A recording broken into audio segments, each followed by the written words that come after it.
dibuka Silakan, atau silakan. bagaimana? Dibuka ya? Silakan dibuka. Oke.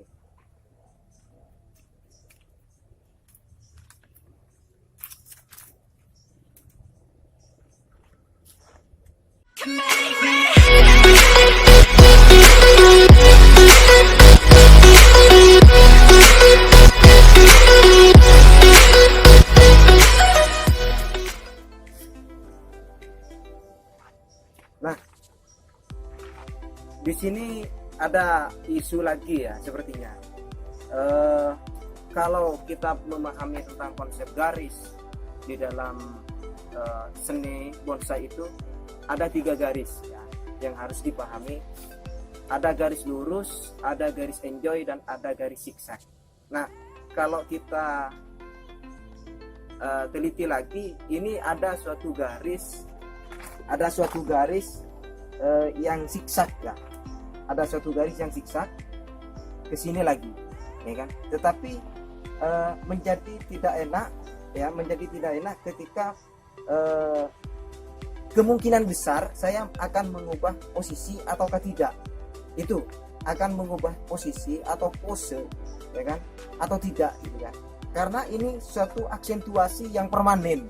Ada aksentuasi yang permanen. Tadi itu aksentuasi yang tidak permanen, mencoba untuk dikolaborasi dengan suatu gerakan yang kompak, yang seirama, sehingga kesannya itu menjadi suatu gerakan yang sangat bagus, gerakan yang sangat dinamis, gitu kan? Enjoy dan sebagainya. Tetapi ada suatu gerakan yang bertentangan. Suatu gerakan yang bertentangan. Jikalau ini menjadi suatu percabangan yang hidup, kan? Kemudian ini juga dimainkan, kemudian ada suatu gerakan yang lebih dominan, ya kan?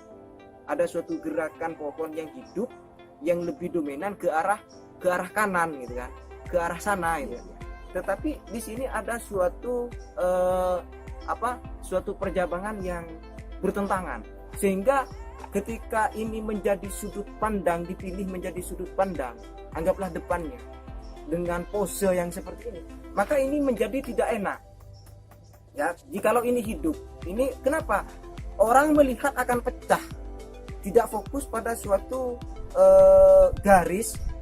Ini bonsai ini sebetulnya mau kemana gitu kan? Apa mau ke sini, apa mau ke sana gitu kan? Sehingga kalau menemukan suatu barang yang serupa dengan ini hidup, lalu juga dimainkan kan suatu percabangan yang kurang baik, maka ini menjadi suatu hal yang memecah penglihatan kita, ya kan, memecah adanya suatu keindahan, sehingga tidak fokus bonsai ini bonsai mau kemana gitu kan. Maka untuk mendesain sebuah bonsai yang kompak, yang dinamis, yang indah, itu harus kompak, gitu kan? Harus kompak pada satu arah. Ini kan ada percabangan 2 yang kemudian saya sebut ini suatu percabangan yang aneh, ya kan, yang aneh. Tetapi ini menjadi 2 pilihan bagi saya. Nanti kalau dalam kondisi seperti ini menjadi sesuatu yang yang bisa saja saya potong, bisa saya ini menjadi sebuah aksentuasi yang sangat bagus ya, dengan kesan tua, dengan gerakan-gerakan seperti ini, dengan gaya yang bertentangan seperti ini menjadi sesuatu yang mati. Dengan menjadi sesuatu yang mati, ya kan, menjadi suatu aksentuasi yang bagus, ini menjadi menarik gitu ya, menjadi menarik dengan gerakan yang zigzag seperti ini ya.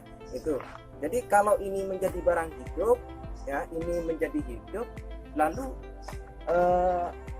kita mencoba untuk mendesain bonsai dengan arah ke sana, maka bonsai ini lebih dominan kemana gitu kan. Kalau lebih dominan ke sana dan ini dihidupkan dengan suatu garis yang bertentangan ataupun tidak kompak, sehingga memecah penglihatan kita, ini sebetulnya bonsai ini mau kemana gitu ya. Jadi membuat bonsai yang menarik, yang unik, indah, kemudian kompak, dinamis dan sebagainya.